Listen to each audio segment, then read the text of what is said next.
I never cared much for wealth or status. My father worked as a mechanic, my mother was a schoolteacher, and they raised me to believe that character mattered more than money. I carried those values into adulthood, never feeling the need to prove my worth through material things. My wife, on the other hand, came from a different world entirely. Julia was raised in privilege, her family obsessed with appearances, luxury, and influence. When we first met, she seemed different, sweet, humble, and eager to break away from the cold, shallow values of her upbringing. She told me she didn't care about money, that she just wanted a simple, loving life. I believed her. I was wrong. At first, our marriage was fine. We had our little apartment, our quiet evenings, our shared dreams. But over time, the cracks began to show. The first time I saw her true nature was during a visit to her mother's estate. Her mother, Lorraine, was the kind of woman who could crush someone's spirit with a well-placed smile. Her younger sister, Samantha, was even worse, entitled, condescending, and constantly reminding me that Julia had married below her station. "You must feel out of place here," Samantha had said one evening, swirling her wine glass lazily as she smirked at me. "A guy like you, surrounded by real success." I bit my tongue, not because I was intimidated, but because I wanted to see how far this charade would go. They assumed I was just another struggling middle-class guy, a man whose only ambition was to keep his wife somewhat comfortable. What they didn't know, what Julia herself didn't know, was that I had built something monumental, but I kept quiet, because I wanted to see who they really were when they thought I had nothing. And they did not disappoint. Every family dinner was a subtle insult dressed as advice. Lorraine would make casual comments about men who provide for their wives, followed by a pointed glance at Julia.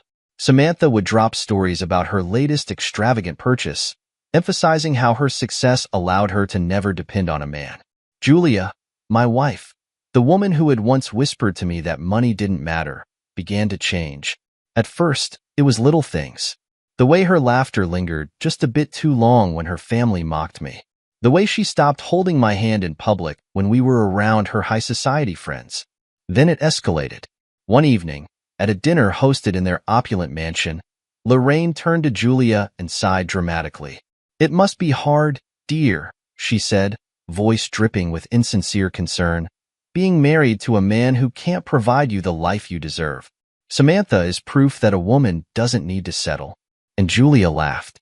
Not an awkward, uncomfortable chuckle. A genuine, full-bodied laugh. I waited for her to defend me, to say, "Mom, stop. My husband is hardworking, and I love him." She didn't.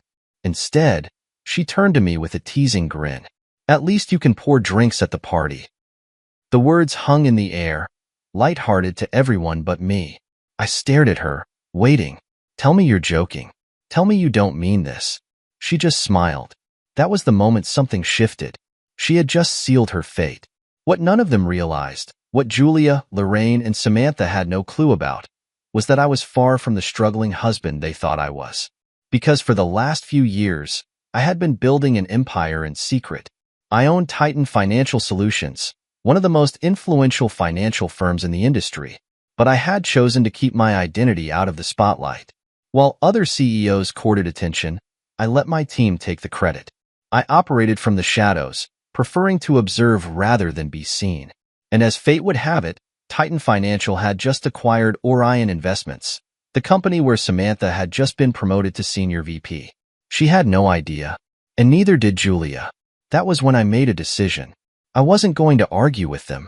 I wasn't going to demand respect from people who had already shown me who they were.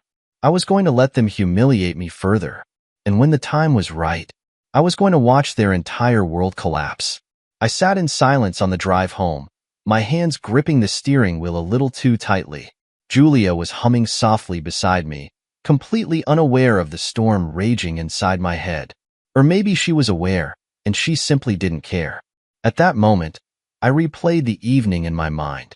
The sneers, the condescending looks, and the way Julia had laughed at her mother's insult. I'd expected it from Lorraine and Samantha. They had always looked down on me. But Julia?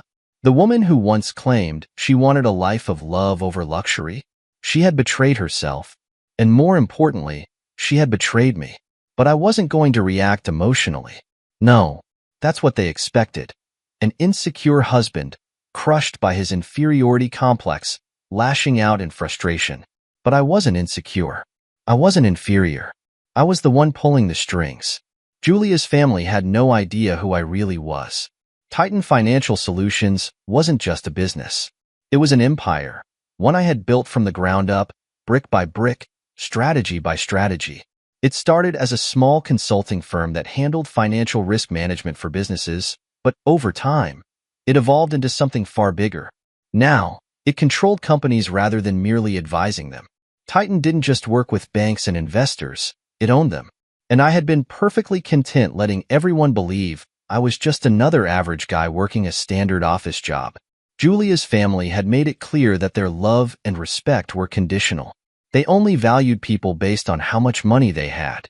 They had spent years assuming I was beneath them, unworthy of being part of their elite world. And I had let them. Because there was one rule I had always lived by. Never reveal your true power until the perfect moment. And that moment was coming. Samantha's promotion was the perfect setup. She had just been made Senior VP of Marketing at Orion Investments, a company that, unbeknownst to her, had just been acquired by Titan Financial, which meant that I was now her boss. A smirk tugged at the corner of my lips as I gripped the steering wheel a little tighter. This was going to be fun. As I pulled into the driveway of our house, Julia turned to me with a bright, oblivious smile. "You were so quiet on the way home," she said, tilting her head. "Are you okay?" I forced a chuckle. "Yeah, just thinking about how I can make a little extra cash for your sister's party. You know, so I can afford to pour drinks for the guests." She didn't flinch. She didn't even register the sarcasm. Instead, she laughed. "Oh, come on, don't be sensitive," she said, playfully hitting my arm. It was just a joke. A joke. That's all this was to her.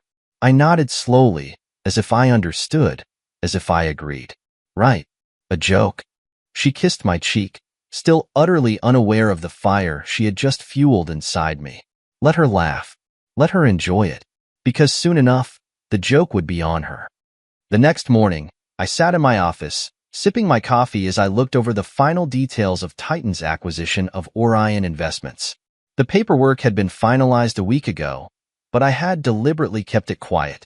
I wanted to wait for the perfect moment to make my entrance. I leaned back in my chair, scrolling through the list of Orion executives. I stopped when I reached Samantha's name. Samantha Monroe, Senior VP of Marketing. The woman who had mocked me for years.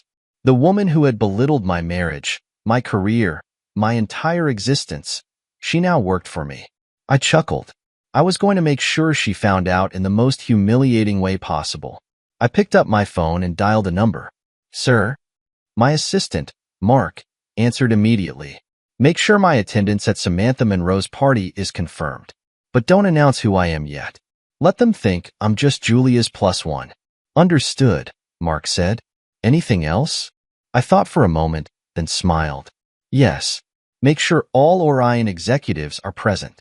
I want a full house when the announcement is made." I could almost hear Mark smirk through the phone. "This is going to be good." I chuckled. "Oh, you have no idea." That evening, Julia was in a whirlwind of excitement. "Can you believe it?" she said, slipping on her expensive heels. "Samantha's party is going to be huge. Everyone in her company will be there. You should really try to impress some of them, you know? Maybe it could help your career." I stared at her, amusement flickering in my eyes. "You think so?" She nodded, completely serious. "Networking is everything. You never know who could help you move up in life." I almost laughed. If only she knew. "You're right," I said, adjusting my tie. "I'll make sure I make the right connections tonight."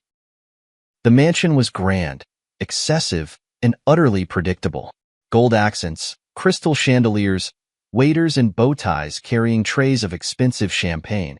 It was exactly the kind of place people like Samantha thrived in. As Julia and I walked in, Samantha greeted us with a wide, almost predatory grin. "Oh, Julia, darling, you look stunning." She turned to me, her smirk widening. "And you, well, you clean up nicely, I guess." "Thanks," I said with a small smile. Then she did it.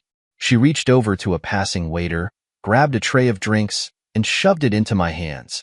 "Since you're not busy, you might as well serve the drinks," she said sweetly. "At least you're good for something." The room erupted into laughter, including Julia. I stood there, tray in hand, watching my wife laugh along with them. I clenched my jaw, taking a deep breath. They thought they were humiliating me. They had no idea what was coming. I stood there, tray in hand, the room echoing with laughter. Champagne glasses clinked, the hum of conversation resumed, and yet I could still hear it, that sound of betrayal, ringing in my ears like a slow, torturous drumbeat. Julia had laughed. Not an awkward, hesitant chuckle. Not a forced, polite smile to save face. No, she had joined in, fully, completely, shamelessly. For the first time since I had married her, I truly saw her for who she was. And I knew then, there was no going back. I swallowed down my pride, carefully balancing the tray in my hands. I could have refused, could have tossed the champagne onto Samantha's designer dress and walked out. That's what they expected. The struggling husband finally reaching his breaking point, storming off in frustration. But I wasn't frustrated. I was calculating. Because while they stood there, thinking they had put me in my place, they had no idea. I owned this place. I let my gaze roam the room. Executives, investors, socialites, the very people Samantha was desperate to impress. The irony was almost comical. These weren't her people. They were mine. They just didn't know it yet. "Be a good sport," Samantha added, nudging the tray closer to me. I smirked. "You'll regret that soon enough." I gave a small nod and moved through the room, playing the part they had written for me. The obedient, forgettable husband. The man desperate to fit in. Julia's mother, Lorraine, caught my eye from across the room. She was deep in conversation with a group of women who looked exactly like her. Polished, smug, dripping in silent judgment. She raised her glass in a mock toast to me, smirking before turning away. They all think I'm beneath them. That was the beauty of control. It wasn't about reacting. It was about waiting, watching the enemy laugh before taking everything from them in one calculated move. And my move was coming soon. The setup begins. I continued playing my role, keeping my movements deliberate, patient. I had no reason to rush. This wasn't just about revealing the truth. It was about timing. My plan was already set in motion. A few feet away, Samantha was basking in the glow of her own importance. "It's just a matter of time before I get a seat on the board," she bragged to a group of executives from Orion Investments. "The CEO is coming tonight. If I make the right impression, I could be running the company in a year." I almost laughed. She didn't know. She had no idea that the CEO she was so desperate to impress wasn't some mysterious businessman she had yet to meet. It was me. She had spent years looking down on me, mocking me, dismissing me as some useless, lowly man beneath her station. And yet, her entire career, her entire future, was now in my hands. "Excuse me, sir," a voice whispered behind me. It was one of the event staff. "Everything is in place. Just waiting for your signal." I nodded. Perfect. The pieces were falling into place. The invitation to humiliation. The night stretched on, the room buzzing with conversation. Samantha, still clueless, flitted from group to group, flashing her too-perfect smile, soaking in the admiration she thought she deserved. Julia moved through the crowd as well, effortlessly blending into the world she had chosen over me. She wasn't my wife tonight. She was one of them. And for the first time in our marriage, I felt nothing. No anger. No sadness. No regret. Just clarity. At exactly 8 p.m., the soft murmur of the party was interrupted. A staff member stepped forward, tapping a champagne flute. "Ladies and gentlemen, we are honored to welcome a very special guest tonight. The man who recently acquired Orion Investments, the CEO of Titan Financial Solutions." A hush fell over the room. Even the string quartet stopped playing. Samantha's eyes lit up. She turned toward the entrance, her excitement palpable. Lorraine straightened in her chair, adjusting her necklace as if preparing for an opportunity of a lifetime. And Julia reached for my hand, squeezing it as if we were in this together. But we weren't. Not anymore. I stepped forward, slowly, deliberately. Every head turned. Every conversation died mid-sentence. And then, realization hit. Samantha's face paled. Her champagne glass slipped from her fingers, shattering on the marble floor. Lorraine gasped audibly. Julia's grip on my hand tightened, as if she could stop what was about to happen. "No," Samantha whispered, shaking her head. "This isn't possible." I smiled. "Actually, it is." I turned to the crowd, my voice calm, confident, commanding. "Ladies and gentlemen, I'm pleased to formally announce Titan Financial's newest acquisition, Orion Investments." The room erupted into gasps. I turned back to Samantha, watching as panic settled in her features. She looked at me like she was seeing me for the first time. "You mean this entire time you let us think?" "No," I interrupted smoothly. "You assumed, and I let you." Lorraine sank into her chair, clutching the edge of the table. Julia's eyes were wide, her breath shallow.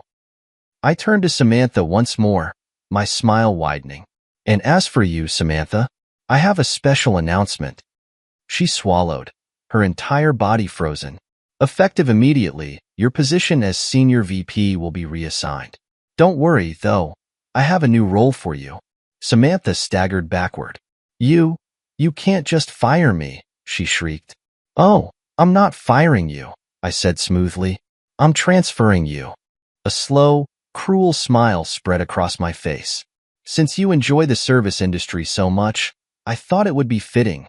I paused, tilting my head, "to have you lead our community outreach program, helping struggling restaurants and small businesses." The room fell silent. Someone choked on their champagne. Julia's grip on my arm loosened completely. And Samantha? Samantha looked like she was about to collapse. The very job she had mocked me for, the humiliation she had forced onto me just an hour ago, was now hers. And the best part? She had no choice but to accept it. Samantha's face twisted in horror, her carefully crafted poise shattering like the champagne glass at her feet. For a long, agonizing second, she just stood there, lips parting and closing like a fish gasping for air. You can't be serious," she finally managed, her voice strained and barely above a whisper. I took a step closer, lowering my voice just enough for her to hear. "Oh, I'm very serious, Samantha." Her eyes darted to the other executives in the room, people she had spent years trying to impress. She was desperate for someone to step in, to laugh it off as a cruel joke. But no one did. Because this wasn't a joke. This was her reality now. Lorraine was still frozen in her seat, her hands trembling over the pristine white tablecloth. She looked like she had aged 10 years in a single moment. And Julia? Julia hadn't moved at all. She was still standing where she had been when I walked up, her hand hovering midair as if she had forgotten what she was supposed to do with it. I could feel her staring at me, searching my face for something. A lie, an ounce of hesitation, a way out of this nightmare. She wouldn't find it. Samantha finally snapped out of her stupor, shaking her head in disbelief. No, you can't do this. I worked too hard for this position." "Worked hard?" I mused, raising an eyebrow. "Funny. I don't recall you working hard when you inherited most of your success from your family connections." Her face burned red, her breathing coming in short, angry bursts. I let my voice carry this time, ensuring the entire room heard every single word. "Orion Investments is now under Titan Financial Solutions," I continued, turning back to the crowd. "And as CEO, it's my responsibility to ensure that leadership is placed in positions where they will be most effective." I gave Samantha a mockingly sympathetic look. "And considering how well you handled serving drinks tonight, I thought you'd be perfect for this new role." A few people in the crowd stifled laughs, not out of kindness, but because they knew they couldn't afford to cross me. Samantha's entire body was vibrating with rage now.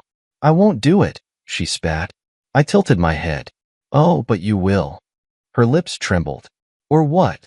"Or you'll be terminated," I said simply. "Effective immediately." A heavy silence blanketed the room.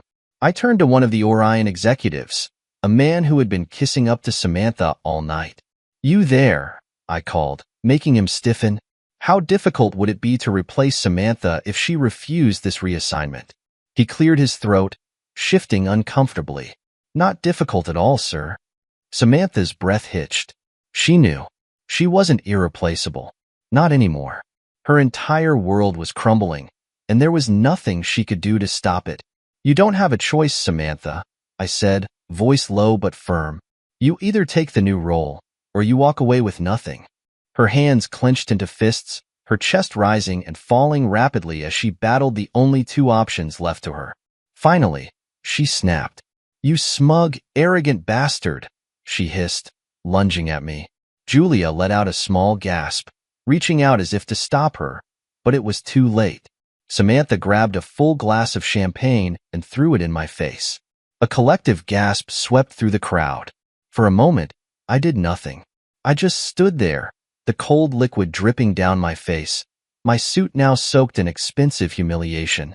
Samantha stood panting, her body trembling, waiting, desperate for a reaction. But I just smiled. A slow, calculated, dangerous smile. That, I said quietly, wiping my face with a handkerchief, was the last mistake you'll ever make. Her rage flickered into fear. I turned to the Orion executives. She's done. Effective immediately. Samantha's mouth fell open, her entire body going rigid. Wait. No. I was just angry. And now you're unemployed, I cut in smoothly, handing my drenched handkerchief to a passing waiter. Security will escort you out. 2 security guards stepped forward, their presence looming over her like a final sentence. Lorraine shot up from her seat, her voice sharp and commanding. You can't do this to my daughter. I turned my gaze on her, my patience long gone. I just did.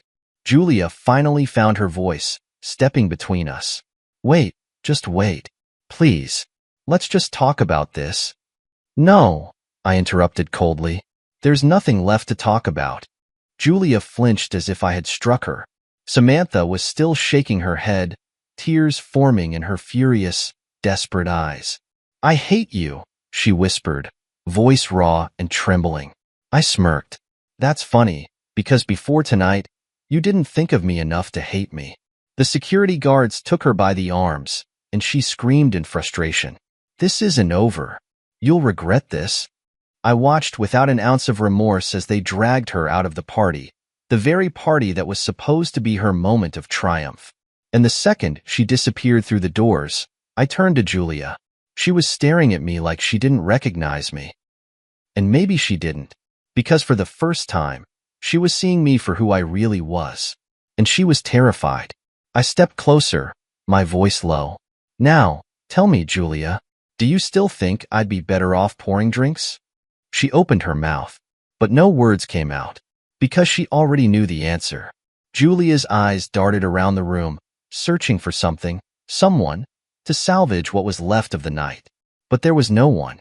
The same people who had laughed when Samantha humiliated me were now whispering behind their hands, avoiding eye contact, afraid to be caught in the wreckage of the Monroe family's downfall.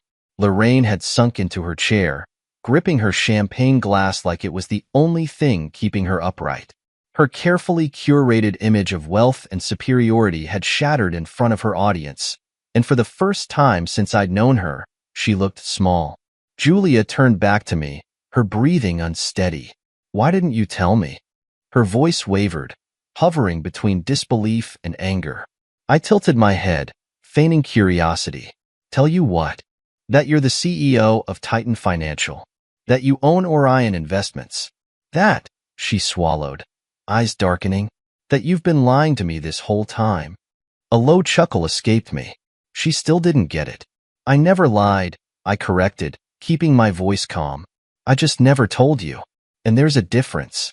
Her nostrils flared, and for a moment, I saw the flicker of rage she was desperately trying to suppress. You let me think, she stopped herself, shaking her head as if she couldn't even process it. I let you think what you wanted to think, I said, my gaze unflinching. You assumed I was beneath you, that I was a simple, struggling man, and you were fine with that, as long as I stayed in my place. Her lips parted, but she had no argument, because it was the truth. Julia never questioned my lack of financial ambition because, to her, it wasn't a flaw, it was convenient. It meant she got to play the role of the woman who married for love, while secretly resenting me for not being wealthy enough to match her family's expectations. "You let my family humiliate you," she whispered. I raised an eyebrow. "I let your family expose themselves." She swallowed hard, glancing around as if seeing the room for the first time. The whispers, the stares, the way people had distanced themselves from her now that the power dynamic had shifted. She wasn't one of them anymore. Not after tonight. Her voice dropped, shaking slightly. "What are you going to do next?" I smiled, but there was no warmth behind it. "Watch."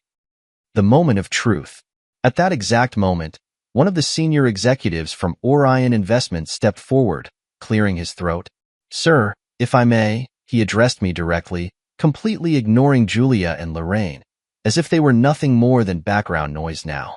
"Given the circumstances, I believe we should move forward with your formal introduction to the team." Lorraine stiffened at the slight, her lips pressing together into a thin line. But she said nothing. I nodded, straightening my tie. "Of course."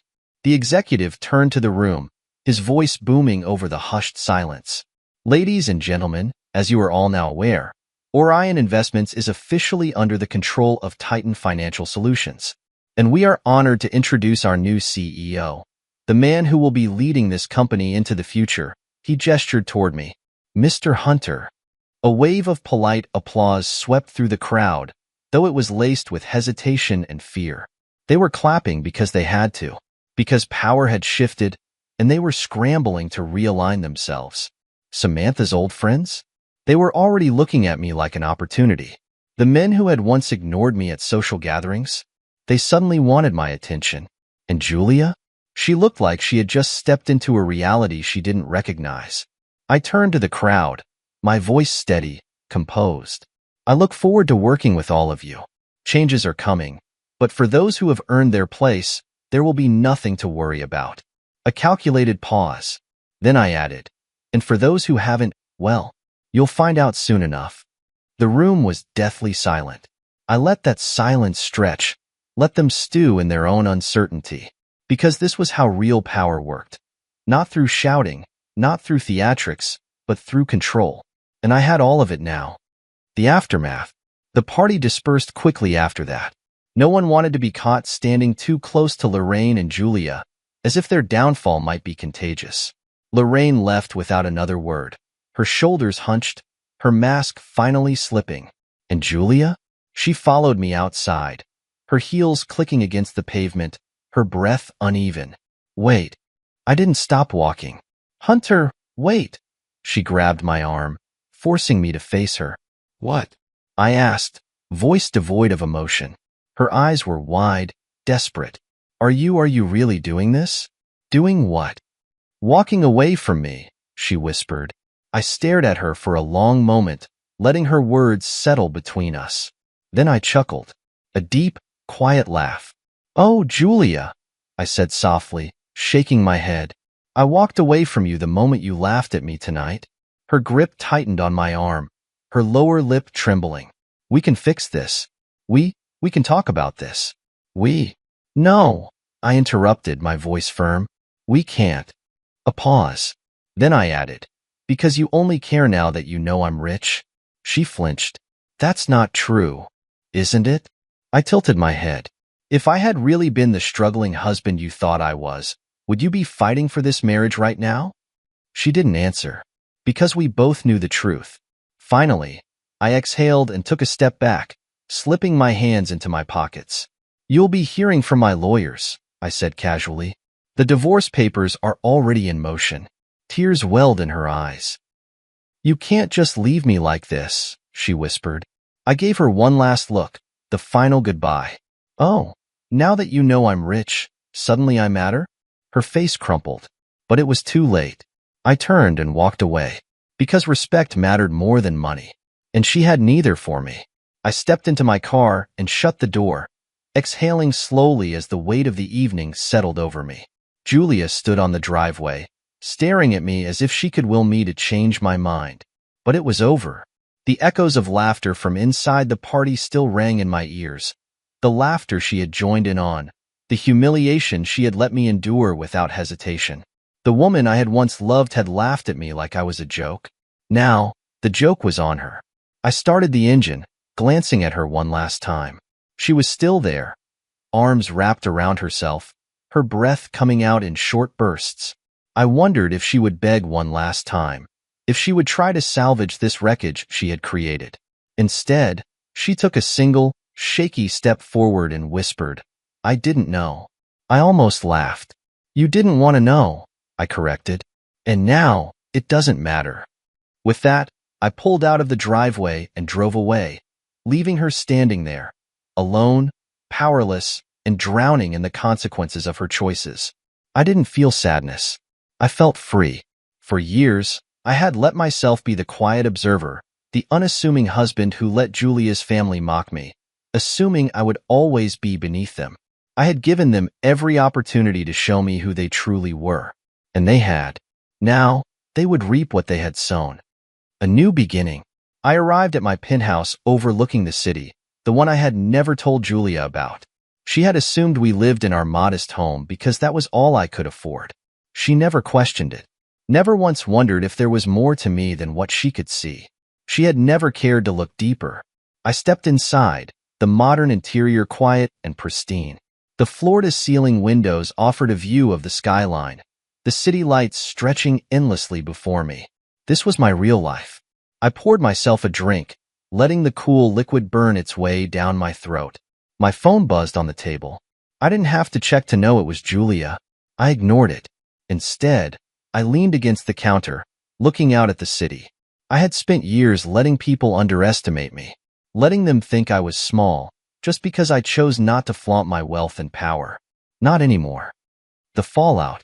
Over the next few days, the shockwaves of that night spread like wildfire. Samantha's termination had made headlines in the business world. Orion Investments' golden child, ousted in a single night. Executives speculated about what had happened, but no one dared to question me. I made sure of it. Julia, on the other hand, was spiraling. She called. She texted. She showed up at my office once, but security turned her away. Her messages started with denial. "We need to talk." "This doesn't make sense." Then, panic. "Please, just answer me. You can't mean this." Then, anger. "I was your wife. How could you just throw me away like this?" I didn't respond to a single one, because she wasn't really reaching out to me. She was reaching out to her lifestyle, to the stability she thought she had, to the comfort she had never truly appreciated. She didn't love me. She loved what she thought I could provide. Lorraine's desperation. A week later, I received an unexpected visitor, Lorraine. I almost laughed when security informed me that she was waiting downstairs in the lobby, her usual air of arrogance now replaced with desperation. "Should we send her away, sir?" my assistant asked. I leaned back in my chair, considering it, but then I smiled. "Let her up." Minutes later, Lorraine stepped into my office, her usual flawless composure barely holding together. "Hunter," she said, forcing a smile, "I'm sure we can be adults about this." I gestured for her to sit. She hesitated, then slowly lowered herself into the chair across from me. I leaned forward, clasping my hands together. "Tell me, Lorraine, why are you really here?" She let out a breath, smoothing a hand over her skirt. "Julia has been struggling. She's devastated. She knows she made a mistake." I watched her, waiting. "You're her husband," Lorraine continued. "Marriage isn't something you just walk away from over a misunderstanding." I chuckled, shaking my head. "A misunderstanding?" I repeated, raising an eyebrow. "Your daughter laughed at me, humiliated me in front of an entire crowd, and only cared about fixing our marriage once she found out I was rich." Lorraine's jaw tightened. "She was raised a certain way," she admitted. "She made an error in judgment. But she loves you." I tilted my head. Does she? Or does she love what I can provide now that she knows the truth? Lorraine flinched. She knew I was right, but she still wasn't willing to let go of the life she had envisioned for Julia, a life where I was useful to them, rather than a man who had outgrown them. "Let's make a deal," she said smoothly. I smirked. Of course. I'm listening. Come back to Julia. Work things out. In return, I'll ensure that Orion Investments continues to run smoothly under Titan Financial. I still have influence in that industry, as you know. It would be beneficial for both of us.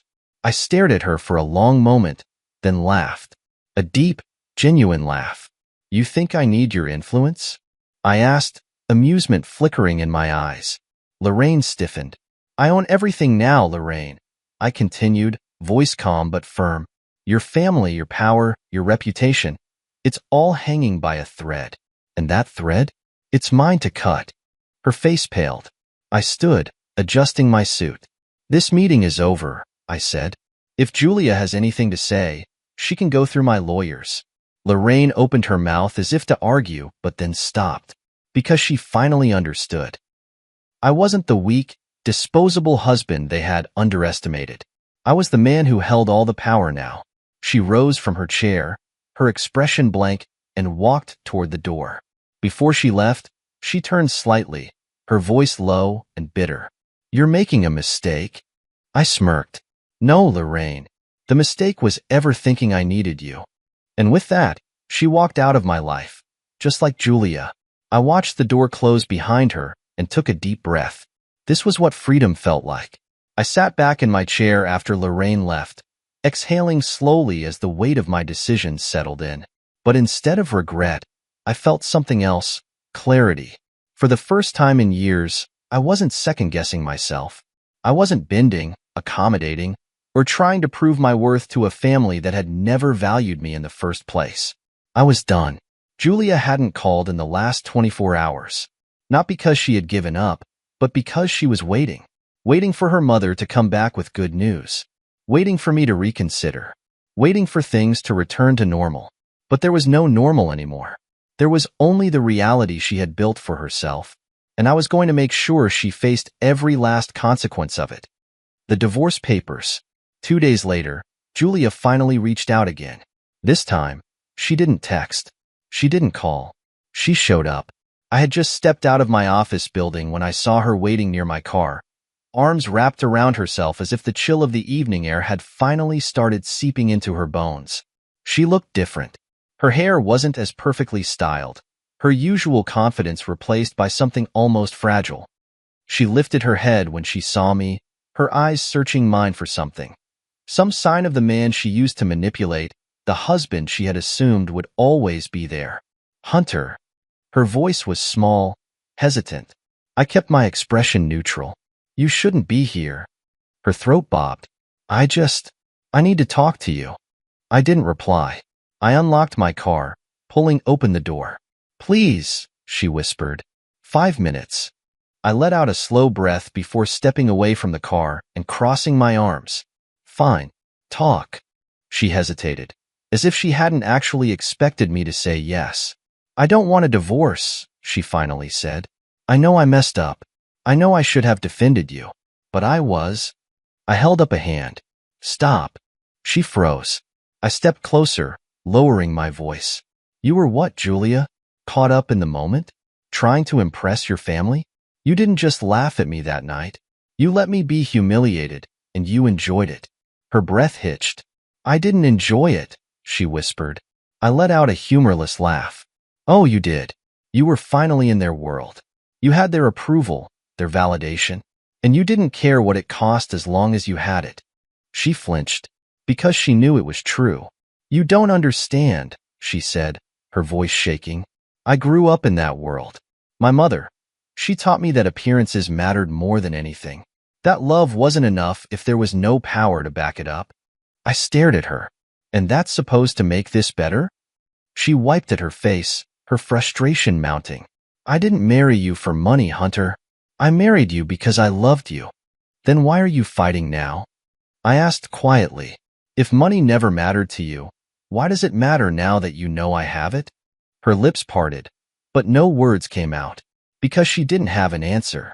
I shook my head. It's over, Julia. No. She grabbed my arm, desperate now. You're still my husband. Not for much longer, I said coldly. The papers have already been drawn up. My lawyers will be in touch. She shook her head, her grip tightening. I won't sign them. Then I'll take you to court. Her eyes widened. You'd really do that to me? I pulled my arm free. You did this to yourself. For a long moment, she just stood there, staring at me like she didn't recognize me anymore. But that was the thing. She had never really known me to begin with.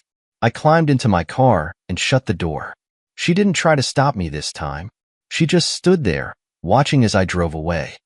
The aftermath. The next week passed in silence. Julia didn't text. She didn't call.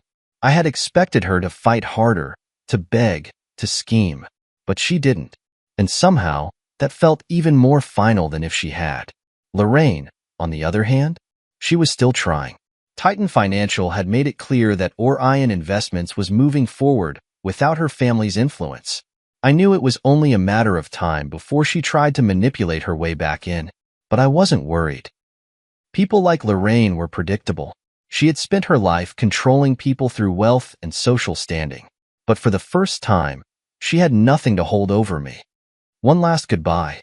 2 weeks after our last conversation, I received a package. Inside was a signed divorce agreement. No notes, no explanations, just Julia's signature, neat and final. I stared at it for a long moment, feeling an unexpected weight lift off my shoulders. This wasn't a battle anymore. It was done. I sent a single text. Received the papers. Take care. No response. I wasn't surprised. 6 months later. The months passed quickly. I focused on Titan Financial, stepping fully into my role as CEO, no longer the man hiding in the shadows.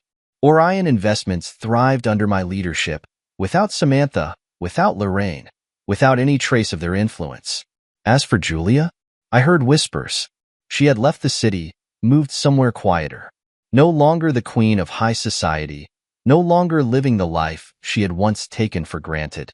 I didn't feel satisfaction. I felt peace. And that was worth more than any revenge. Final reflection. One evening, I stopped by my father's old auto shop. I had always returned there on weekends, even after I had built my empire. Because some things, some values, weren't meant to be forgotten. An older man stepped out of his car, glancing at me as I wiped my hands on a rag. "Wait," he said, eyes narrowing. "Aren't you the billionaire CEO?" I smiled. "Yeah. Need extra air in the tires?" Because real success wasn't about money. It was about who you were when no one was watching. And I had never forgotten who I was. 6 months had passed since I signed the divorce papers, since I walked away from everything that was never truly mine. It was strange how much lighter life felt without the weight of proving myself to people who never deserved me in the first place. Titan Financial was thriving, my name now fully known in the industry. No longer the shadow CEO, no longer the man hiding behind his empire while others laughed in my face. The world saw me now. And Julia? Julia was gone. She had left the city, quietly fading into the background. There were whispers of her moving back to a smaller town, of her trying to rebuild a life outside of the one she had destroyed. But I never confirmed it, because I no longer cared. The past was the past, and I had no reason to look back. Until she gave me one. The unexpected call. It was a Thursday evening when my phone rang, the name flashing across the screen like a ghost from another life. Samantha Monroe. I almost ignored it, but curiosity got the better of me. "Samantha," I answered smoothly. "I was starting to think you finally learned how to keep your distance." Her laugh was bitter, sharp. "Hunter, we need to talk." "Do we?"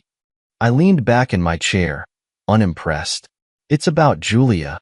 I paused, my fingers tapping idly against my desk. "She's not my concern anymore." "Maybe not," Samantha admitted, "but she's yours." I narrowed my eyes. "Explain." A deep breath on the other end of the line. "She's in trouble." A ghost from the past. I met Samantha at a small cafe, far from the luxurious events she used to frequent. She was different now, less polished, less smug. She had lost everything after Orion's downfall, reduced to living in the world she once mocked. "I'll keep this short," she said, sipping her coffee. "Julia is broke." I remained silent. "After the divorce, my mother cut her off," she continued. "She tried to get back into her old social circles, but no one wanted to be around someone with nothing to offer. I almost laughed. So she's finally experiencing what she put me through? I mused. Samantha flushed, looking away. Yeah, not my problem, I said, standing up. She's sick, Hunter. That stopped me. Samantha's lips pressed together. She's in the hospital. She didn't tell you because she thought you'd laugh in her face. I sat back down, my expression unreadable. Why are you telling me this? Because, Samantha sighed, she won't ask for help. And despite everything, I think a part of you still cares. I leaned forward, my voice cold. You think wrong. But that night, I didn't sleep. The hospital room. I debated for days before finally walking into the hospital. The sight of Julia lying in the hospital bed sent a strange feeling through my chest. Not love, not longing, just closure. Her eyes fluttered open, and when she saw me, they filled with something I couldn't place. Hunter, she whispered. Samantha said you were sick. She swallowed, her voice raspy. I didn't expect you to come. I almost didn't. A small, broken laugh. That sounds about right. I sat down, watching her carefully. Why didn't you tell me? Because it's not your problem anymore. For the first time, she was right. I studied her for a long moment. She was thinner, paler. The fire that once burned in her eyes had dimmed. What do you want from me, Julia? She exhaled, closing her eyes for a brief moment. Nothing.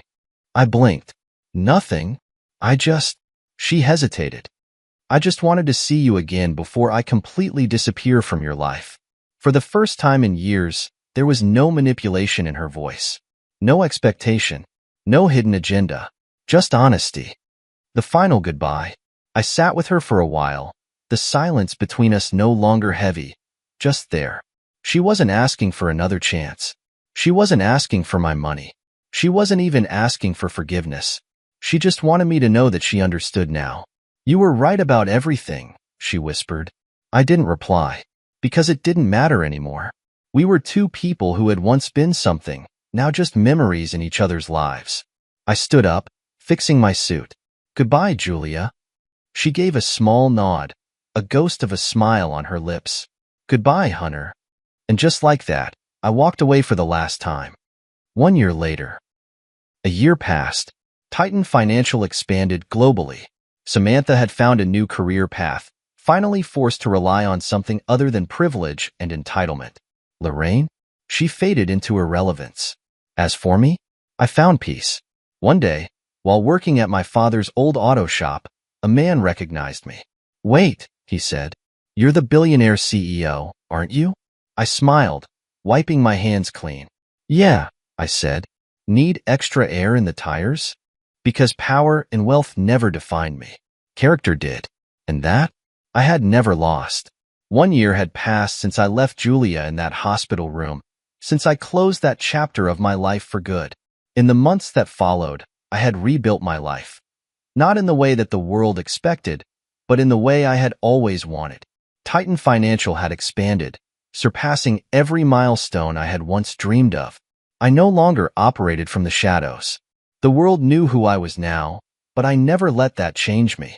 Some men would have taken their wealth and buried themselves in high society, proving a point to those who had once dismissed them.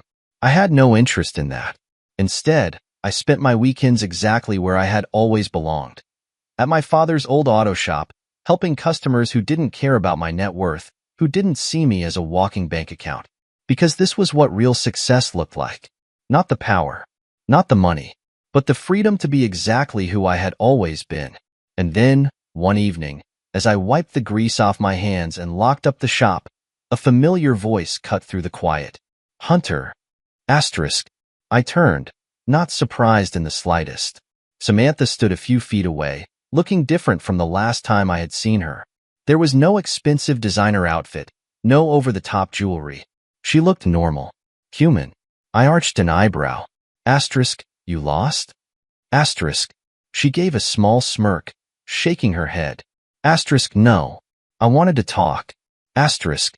I leaned against the shop door, crossing my arms. Asterisk. About what? Asterisk. Her expression turned serious. Asterisk. Julia. Asterisk. I exhaled slowly, already knowing where this was going. I haven't spoken to her since that night at the hospital, asterisk, I said. Asterisk, and I don't plan to. Asterisk, I know. Asterisk, Samantha hesitated, then sighed. Asterisk, she passed away last week. Asterisk, I stilled. For a long moment, I didn't speak, didn't react.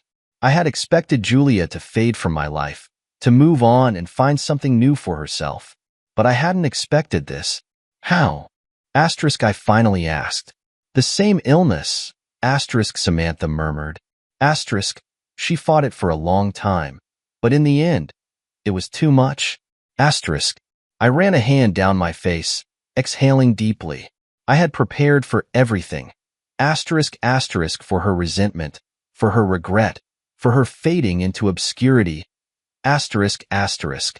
I hadn't prepared for the idea that she wouldn't exist at all. She never tried to contact you again, asterisk, Samantha added. I nodded. I knew that. After the hospital, Julia had let me go. For the first time in her life, she hadn't fought for something material, hadn't tried to manipulate or scheme her way back into comfort. She had let me go, and now she was gone. She wanted me to give you this, asterisk, Samantha said, reaching into her bag. She pulled out a small, worn envelope, pressing it into my hands. She wrote it months ago. She just never had the courage to send it. Asterisk. I stared at the envelope for a long time, my fingers brushing over my name written in her familiar handwriting. I don't expect you to read it, asterisk, Samantha added quietly. Asterisk, but she wanted you to have it. Asterisk. For the first time in years, there was no bitterness in her voice. No arrogance, no condescension, just acceptance. I should go, asterisk, she murmured, stepping back. I didn't stop her. I just nodded, watching as she turned and disappeared into the night. And then, I was alone. Alone, holding the last words Julia would ever say to me. Hashtag, hashtag, hashtag the letter. I sat in my penthouse that night, staring at the envelope, debating whether or not to open it. I didn't need closure. I didn't need apologies. I had made my peace a long time ago, and yet, I opened it. The letter was short, the words simple, yet they carried the weight of everything we had once been. Underscore, I'm not writing this to ask for forgiveness, because I know I don't deserve it. I don't even know if you'll read this, but if you do, just know that I understand now. Everything you said, everything you did, I understand. Underscore, you were never the weak one. I was, underscore. Underscore, I spent my whole life chasing a version of happiness that was never real, and by the time I realized that, I had already lost the only real thing I ever had. Underscore you. Underscore. Underscore, I hope you found peace, Hunter. I hope you never let the world make you feel small again. Underscore. Underscore, I was wrong about everything. Underscore, and I'm sorry. Underscore, Julia. Underscore. I sat there for a long time, the letter resting in my hands, the past finally settling into place. I wasn't angry. I wasn't sad. I just was. Because in the end, I had already let her go long before she was gone. This letter wasn't for me. It was for her. Her final admission. Her final truth. I stood up, walked to the fireplace, and let the letter burn. Not out of spite, but because the past no longer needed to exist. Hashtag, hashtag, hashtag the legacy. A month later, I opened the Monroe Foundation, a non-profit organization dedicated to helping people escape toxic environments and build real, meaningful lives. Not just for Julia, but for everyone who had ever been trapped in a world that didn't value them. I never spoke about her publicly, never told anyone what had happened, because some things didn't need to be explained. They just needed to be felt. Hashtag, hashtag, hashtag final reflection. Years later, I stood outside my father's old auto shop, watching as the next generation of workers fixed up cars, their hands covered in grease, their faces bright with ambition. I had never left this place behind, because this was where it had all started. You still don't own a luxury car? Asterisk, a voice teased. I turned to see my business partner grinning at me. I smirked, shaking my head. Asterisk, I don't need one. Asterisk, because I had already won. Not through revenge, not through proving myself, but through never forgetting who I truly was. And in the end, that was worth more than anything. The years passed, but I never forgot. Not Julia, not her family, not the lessons they unknowingly taught me. Titan Financial became more than just an empire. It became a legacy, something built not on arrogance or greed, but on precision, power, and control. I had learned firsthand what it meant to be underestimated, and I made sure that no one in my company ever felt the way I once had. The Monroe family had faded into irrelevance. Samantha had found her way back into the corporate world, though not at the level she once held. Lorraine had disappeared from high society, her influence crumbling the moment it became clear that she had no wealth or power of her own. And Julia was gone. The weight of that reality never settled in the way I expected it to. There were no sleepless nights filled with regret, no lingering ache in my chest. I had let her go long before she had left this world. But sometimes I wondered, not about what could have been. That future had died the moment she laughed at me in that room full of people. But I wondered if, in the end, she had found peace. I hoped she had, because I had. A new kind of success. With every business deal, with every acquisition, I watched Titan Financial reshape industries, taking over companies the same way I had taken over Orion Investments. Not through brute force, but through strategy and patience. There was no arrogance in my success, just certainty. And yet, despite all of it, I never let the money define me. I still spent weekends at my father's old auto shop, not because I had to, but because I wanted to. Because there was something grounding about working with your hands, about remembering where you came from. One evening, as I was tightening a lug nut on an old sedan, I heard someone clear their throat behind me. "Excuse me." I turned to find a young man, maybe in his early 20s, standing awkwardly near the shop entrance. He was dressed in a cheap suit, the kind that said he was trying, but hadn't made it yet. "You're your hunter, right?" His voice was hesitant, uncertain. I wiped the grease off my hands, giving a small nod. "That depends. Who's asking?" He shifted nervously. I work in finance. Or, I'm trying to. I've followed your career for years. You're kind of a legend in my world." I smirked. A legend? That was new. "I didn't expect to find you here," he admitted, glancing around at the shop. "Why not? I mean, you're a billionaire. Shouldn't you be on a yacht somewhere?" I chuckled, shaking my head. "What do you want, kid?" His cheeks flushed slightly, and he reached into his pocket, pulling out a neatly folded resume. "I want to work for you." I raised an eyebrow, taking the paper but not looking at it. "Why?" He swallowed hard. "Because you built something from nothing. Because you understand what it means to start at the bottom. And because I don't just want to work for someone rich. I want to learn from someone who actually knows what it means to struggle." I studied him for a moment, my mind flashing back to a time when I had stood in similar shoes. A time when I had walked into boardrooms full of men who underestimated me, waiting for my moment to prove them wrong. I unfolded the resume and skimmed through it. He wasn't the most impressive candidate on paper, but that didn't matter, because paper didn't define a person. Character did. I handed it back. "Show up at Titan Financial tomorrow. Tell them I sent you." His eyes widened. "Wait, seriously?" I nodded. "Don't make me regret it." His face lit up, and for the first time in a long time, I saw something familiar in someone else. Hunger, drive, determination. It wasn't about wealth. It was about proving that the world had been wrong about you. The final reflection. That night, I drove home in silence, the city lights stretching endlessly before me. Everything had changed. Everything. And yet, somehow, I was still the same man I had always been. I didn't crave revenge. I didn't feel the need to gloat or look back at the wreckage of my past. Because the greatest victory was never about making others regret underestimating me. It was about never letting their opinions define me in the first place. Julia had been wrong about me. Her mother had been wrong about me. Her sister had been wrong about me. And yet, none of that had ever truly mattered.